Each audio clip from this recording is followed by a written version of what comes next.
আরেকটিবার পর্ব সংখ্যা ৩২ লেখনীতে ইশরাত ইতি। উর্বি স্তব্ধ হয়ে ঠায় দাঁড়িয়ে থাকে। সে বুঝতে পারছে না কি করবে। উচ্ছ্বাসের হাতে সিগারেটটা ফেলে পা দিয়ে পিষে দেয়। তারপর উর্বির দিকে তাকিয়ে ঠান্ডা গলায় বলে, তোমার স্বামীর বাড়িটা চমৎকার, দেখেই বোঝা যাচ্ছে মালদার পার্টি। এখন বুঝতে পারছি এই সুখ এই স্বাচ্ছন্দ্য রেখে যেতে ইচ্ছে হয় না, তাই না? উর্বি থরথর করে কাঁপছে, কপালে বিন্দু বিন্দু ঘাম জমেছে। উচ্ছ্বাস বাঁকা হাসি দিয়ে বলে, আমি বেকার তো কি হয়েছে, আমার বাবারও অনেক টাকা, সবকিছু আমার, এর থেকে বেশি স্বাচ্ছন্দ্য পাবে তুমি। উর্বি কাঁপা কাঁপা গলায় বলে, তুমি এখানে? হ্যাঁ, আমি তোমাকে নিতে এলাম, চলো, ঠান্ডা গলায় বলে উচ্ছ্বাস। উর্বি ভীত কণ্ঠে বলে, চলে যাও তুমি দয়া করে। তারপর উচ্ছ্বাসের মুখের উপর দরজা বন্ধ করে দিতে যায়। উচ্ছ্বাস এক হাত দিয়ে আটকায়। উর্বির দিকে তাকিয়ে তাচ্ছিল্যের হাসি হাসি। উর্বি অসহায়ের মতো শুধু এদিক ওদিক তাকাচ্ছে। তার দৃষ্টি এলোমেলো। ভয়াবহ বিপদের আশঙ্কা করে তার গলা শুকিয়ে কাঠ হয়ে যাচ্ছে। শর্মি একবার তার আন্টির দিকে তাকায়, একবার উচ্ছ্বাসের দিকে। কে এই লোক? আন্টি এমন করছে কেন? উচ্ছ্বাস ধীর পায়ে সদর দরজা পেরিয়ে ঘরে ঢুকে পড়ে। উর্বি আতঙ্কিত হয়ে বলে, তুমি চলে যাও, প্লিজ চলে যাও, এখানে কিছু বাড়াবাড়ি করো না, আমার সুখের সংসারটা নষ্ট করে দিও না উচ্ছ্বাস। উচ্ছ্বাস উর্বির দিকে এগিয়ে আসে। উর্বির পা থেকে মাথা অবধি তাকায়, তারপর বলে, কে কিট? কাকে কিট বলেছিলে সেদিন ফোনে? আমি কিট?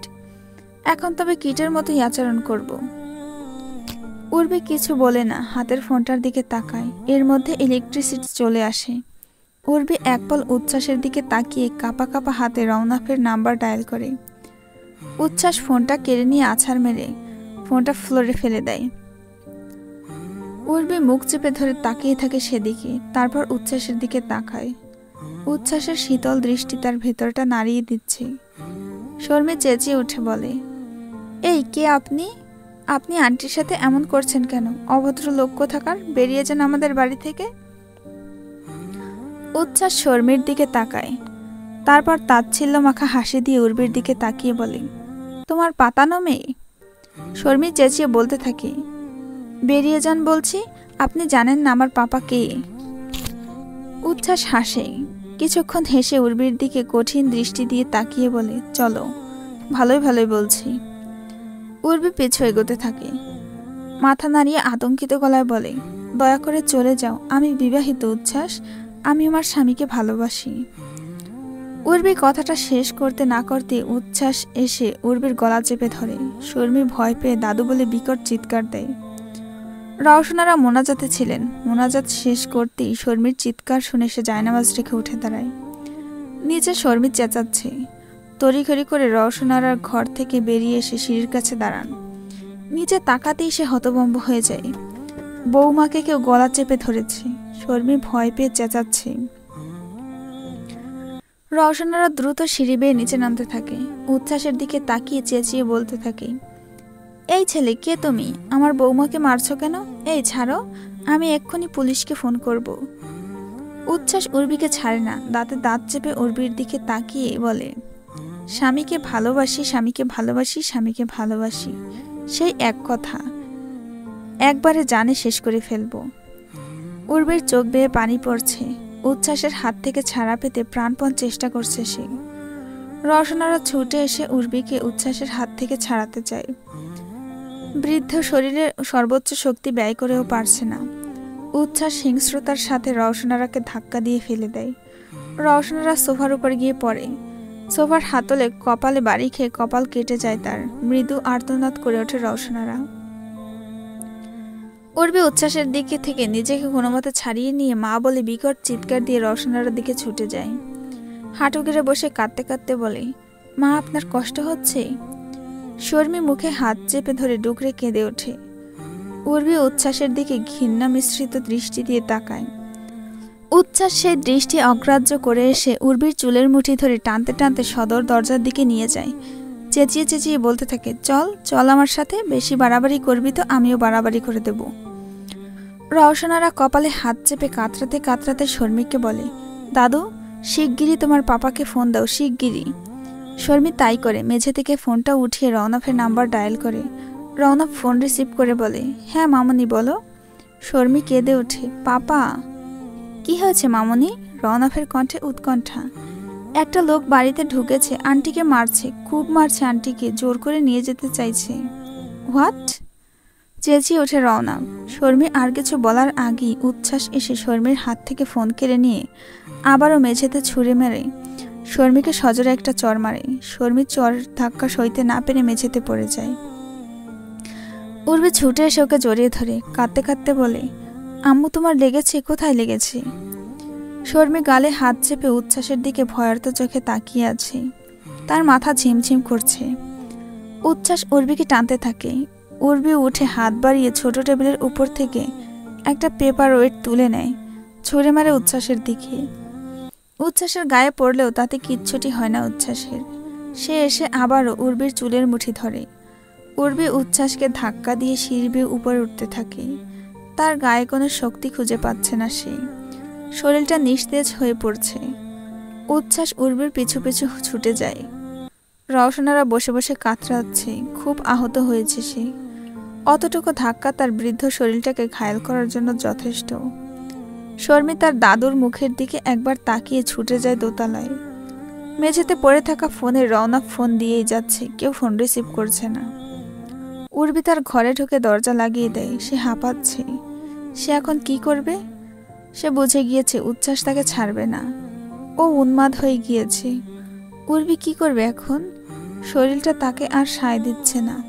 মেঝেতে লুটিয়ে পড়তে চাইছে যেন শরীরটা। উচ্ছ্বাস দরজা ধাক্কাচ্ছে। গলার স্বর এবার অত্যন্ত স্বাভাবিক করে বলে, পাখি দরজা খোলো প্লিজ। দেখো এইসব করে কোনো লাভ হবে না। আমি খালি হাতে ফিরে যেতে আসিনি আজ। এমন করো না, এতে তুমি অসুস্থ হয়ে পড়বে। সোনা প্লিজ দরজা খোলো। উর্বি দরজায় ঠেস দিয়ে দাঁড়িয়ে হাত দিয়ে মুখ চেপে ধরে কাঁদতে থাকে। উচ্ছ্বাস দরজায় সজোরে লাথি মারতে থাকে। উর্বি কেঁপে ওঠে। উচ্ছ্বাস গলার স্বর পাল্টে পুনরায় চিবিয়ে চিবিয়ে বলতে থাকে, পাখি সেদিন তুমি বোকামি করেছিলে পুলিশের কাছে আমার নাম না বলে। তোমার প্রত্যেকটা ভুলের শাস্তি তুমি পাও। এতে আমার কি করার বলো? দরজা খোলো, ঠান্ডা মাথায় বলছি দরজা খোলো। চুপচাপ দুজনে চলে যাব। আমার পাখির বদনাম হোক এটা আমি চাই না। আমাকে খাটিও না, দরজা খোলো। উর্বি দরজার ঠেস দিয়ে দাঁড়িয়েই থাকে। হাঁপাতে থাকে সে। পেটে হাত রেখে কাঁদতে থাকে। রওশনারা সিঁড়ির রেলিং ধরে কোনো মতে উপরে ওঠে। শর্মি ছুটে এসে দাদুকে ধরে। রওশনারা গিয়ে উচ্ছ্বাসের হাত ধরে অনুরোধ করতে থাকে, বাবা তুমি দয়া করে মেয়েটাকে ছেড়ে দাও, মেয়েটা অসুস্থ। তোমার তো মা বোন আছে, আমি বুড়ো মানুষ, তোমার পায়ে পড়ছি, দয়া করো। উচ্ছ্বাস সেই কথায় কোনো কান দেয় না। সে দরজা ভাঙতে থাকে। রওশনারা আহত দুর্বল শরীরটায় উচ্ছ্বাসকে টানছে। উচ্ছ্বাস অগ্নি দৃষ্টিতে রওশনারার দিকে কিছুক্ষণ তাকিয়ে থেকে তার হাত ধরে টানতে টানতে পাশের ঘরে ঢুকিয়ে দিয়ে দরজা বাইরে থেকে লক করে দেয়। শর্মি ছুটে যায়। উচ্ছ্বাস ঘুরে তার দিকে তাকাতে শর্মির দম বন্ধ হয়ে যায়। থমকে দাঁড়িয়ে থাকে। পা থেকে মাথা ঠকঠক করে কাঁপছে তার। উচ্ছ্বাস এসে পুনরায় উর্বির ঘরের দরজায় লাথি দিতে থাকে। শর্মি এক কোণায় জড়সড় হয়ে দাঁড়িয়ে আছে। সে ভয়ে চুপসে গিয়েছে। চোখের পানি মুছে সে মনে মনে দোয়া করছে, আল্লাহ আন্টিকে বাঁচিয়ে দাও, আমার আন্টিকে বাঁচিয়ে দাও। উচ্ছ্বাস দরজা ভেঙে ফেলে। সিটকিনি ভেঙে দরজা খুলে যায়। উর্বি চমকে ওঠে। উচ্ছ্বাসের দিকে ঘুরে তাকিয়ে কেঁদে কেঁদে বলে, প্লিজ উচ্ছ্বাস, আমি আমার স্বামীকে ভালোবাসি, প্লিজ উচ্ছ্বাস। উচ্ছ্বাস এসে আবারও উর্বির চুলের মুঠি ধরে দাঁত খিচিয়ে বলে, চরিত্রহীনা মেয়ে, যখন মন চাইবে জীবনে আসবি, যখন মন চাইবে তখন চলে যাবি, তাই না? ভেবেছিস কি তুই? শোন, যেটা উচ্ছ্বাসের সেটা উচ্ছ্বাসেরই। একদম মেরে ফেলবো, আমার না হলে একদম মেরে ফেলবো। চিনিস তো আমাকে তুই, বল চিনিস না? উর্বি নিজেকে ছাড়াতে প্রাণপণ চেষ্টা করছে। উচ্ছ্বাস উর্বির মুখের দিকে তাকিয়ে খানিকটা সদয় হয়। চুলের মুঠি ছেড়ে দিয়ে বলে, সরি পাখি, দেখো তোমাকে আবার ব্যথা দিয়ে ফেললাম, কত খারাপ আমি। আচ্ছা আর এমন করব না। এবার লক্ষ্মী মেয়ের মতো চুপচাপ চলো। আচ্ছা আমি ছুঁয়েছি বলে তুমি এখনো রাগ করে আছো, তাই তো? এই প্রমিস করছি তোমাকে কখনো কষ্ট দেব না, কখনো না। উর্বি কাঁদছে, বারবার দরজার দিকে তাকাচ্ছে। পালাবার পথ খুঁজছে। তারপর হুট করে উচ্ছ্বাসকে ধাক্কা দিয়ে দৌড়ে দরজার দিক থেকে যেতে নিলে উচ্ছ্বাস উর্বির শাড়ির আঁচল টেনে ধরে। উর্বি পারে না সামনে পা বাড়াতে, অসহায়ের মতো এদিক ওদিক তাকাচ্ছে। হাত বাড়িয়ে দরজার পাশ থেকে টেবিলের উপর থেকে ফুলদানি উঠিয়ে ছুঁড়ে মারে উচ্ছ্বাসের দিকে, কিন্তু উচ্ছ্বাসের গায়ে লাগে না। উচ্ছ্বাস খেপে গিয়ে উর্বিকে টেনে নিজের কাছে এনে সজোরে একটা চড় মারে। উর্বি নিচ থেকে পড়ে যায়। উচ্ছ্বাস উর্বির চুল ধরে আবারও উঠিয়ে আর একটা চড় মারে। উর্বির ঠোঁট কেটে রক্ত ঝরতে থাকে। এইভাবে মারতে থাকে উচ্ছ্বাস, আর হিংস্র হয়ে বলতে থাকে, তেজ দেখাস আমার সাথে, তেজ, ফালতু মেয়ে।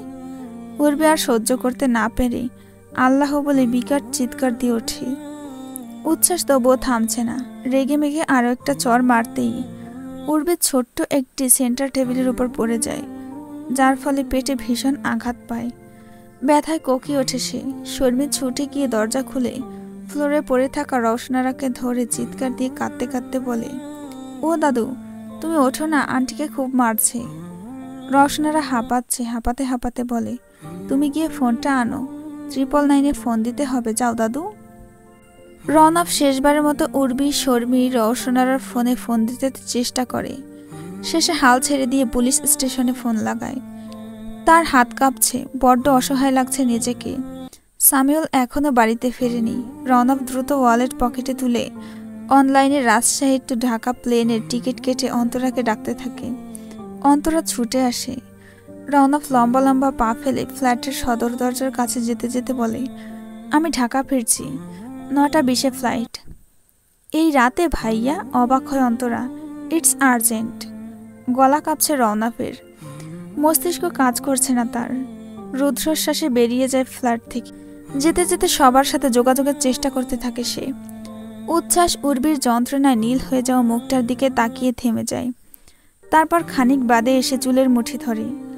উর্বি উচ্ছ্বাসের দিকে তাকিয়ে হাত জোর করে বলতে থাকে, উচ্ছ্বাস, তুমি আমাকে এভাবে মেরো না, আমি মা হতে চলেছি। উচ্ছ্বাস, তুমি আমাকে এভাবে মেরো না। উচ্ছ্বাস উর্বির দিকে তাকিয়ে থাকে। উর্বি কাঁদছে, কাঁপছে, হাঁপাচ্ছে। ধীরে ধীরে উচ্ছ্বাস উর্বির চুলের মুঠি থেকে হাত সরিয়ে অস্ফুট স্বরে বলে ওঠে, কি বললে? উর্বি ফুপিয়ে ওঠে, আটকে আটকে বলে, আমি প্রেগনেন্ট। উচ্ছ্বাস উর্বির দিকে তাকিয়ে থাকে। উর্বি তার দিকে তাকিয়ে কাঁদছে, কেঁদে কেঁদে বলছে, বাচ্চাটাকে অন্তত দয়া করো তুমি, তোমার দোহাই লাগে। উচ্ছ্বাস কিছুক্ষণ তাকিয়ে থাকে, উর্বির পাশে বসে পড়ে। সে তার উর্বিকে দেখছে। তার উর্বি অন্য কারোর বাচ্চার মা হতে যাচ্ছে। উর্বি বলে, চলে যাও তুমি উচ্ছ্বাস, ছেড়ে দাও আমায়, আমাকে বাঁচতে দাও, বাচ্চাটাকে বাঁচতে দাও। উচ্ছ্বাস একটা গভীর নিঃশ্বাস ফেলে বাঁকা হাসি দিয়ে বলে ওঠে। উর্বির হাত ধরে এবং আবার উর্বির হাত ধরে টানতে থাকে এবং অত্যন্ত ঠান্ডা গলায় বলে, সমস্যা নেই, তোর এই ভুলটাও ক্ষমা করলাম, এই আবর্জনাটা নষ্ট করে ফেলবো আমরা, চল। উর্বি আহত চোখে উচ্ছ্বাসের দিকে তাকায়। ঘৃণা মিশ্রিত কণ্ঠে চেঁচিয়ে উঠে বলে, উচ্ছ্বাস। উচ্ছ্বাস উর্বির দিকে তাকায়, দাঁত খিচিয়ে বলে, কেন? বাচ্চা নষ্ট করিসনি এর আগে, এটাও করবি? আমার বাচ্চা অ্যাবরেশন করে এখন পরপুরুষের বাচ্চা পেটে নিয়ে বসে আছিস, চরিত্রহীনা মেয়ে। একটু থেমে উচ্ছ্বাস বলে, এটা নষ্ট করবি, তোকে বিয়ে করব, তারপর যতগুলো বাচ্চা লাগে সবগুলো বাচ্চা তোকে দেব। উর্বি জোরে জোরে কাঁদতে থাকে। শরীর তাকে আর কতক্ষণ সাপোর্ট দেবে বুঝতে পারছে না, মনে হচ্ছে এক্ষুনি সে পড়ে যাবে। রওশনারা নিজের ঘরে গিয়ে ফোন হাতড়ে খুঁজে বের করে 999-এ ফোন দেয়। তাকে তার বৌমাকে বাঁচাতে হবে। তারপর ঘর থেকে বেরিয়ে দেখে উচ্ছ্বাস উর্বিকে টেনে হিঁচড়ে ঘর থেকে বের করছে। উর্বি কেঁদেই যাচ্ছে, কেঁদে কেঁদে আল্লাহকে ডাকছে, আল্লাহ, আমার বাচ্চাটার যেন কোনো ক্ষতি না হয়। উচ্ছ্বাস তা শুনেও শুনছে না, হিংস্রতার সবটুকু দেখিয়ে দিচ্ছে সে। বলিষ্ঠ হাতে দুর্বল উর্বিকে টানছে। শর্মী গিয়ে তার আন্টিকে ছাড়াতে চায়। উচ্ছ্বাসের শক্তির সাথে সে পেরে ওঠে না। রওশনারাও যায়, তাকে আবারও উচ্ছ্বাস ধাক্কা দিয়ে ফেলে দেয়। এইভাবে কিছুক্ষণ তাদের মধ্যে ধস্তাধস্তি হতে থাকে। ধস্তাধস্তি করতে করতে উর্বিকে উচ্ছ্বাস সিঁড়ি পর্যন্ত নিয়ে আসে। শর্মী এসে আঁকড়ে ধরে উর্বিকে। সে কাঁদছে, উর্বিকে আঁকড়ে ধরে। উর্বি মাথা ঘুরছে, চোখের সামনে সবকিছু প্রায় ঘোলাটে দেখাচ্ছে। শর্মী হঠাৎ উচ্ছ্বাসের হাত খামচে ধরে তার হাতে কামড় দেয়। এক পর্যায়ে উচ্ছ্বাস শর্মীকে ধাক্কা মেরে ফেলে দেয়। শর্মির টাল সামলাতে না পেরে সিঁড়ি দিয়ে গড়িয়ে পড়ে। উর্বি আর্তনাদ করে উঠে তাকিয়ে থাকে নিচের দিকে। অত উঁচু সিঁড়ি থেকে পড়ে যাওয়ায় শর্মির মাথায় প্রচণ্ড আঘাত পেয়ে যায়, সাথে সাথে অজ্ঞান হয়ে পড়ে। উর্বি বিকট চিৎকার দিয়ে ওঠে শর্মি বলে। রওশনারা দাদু বলে কান্নায় ভেঙে পড়ে।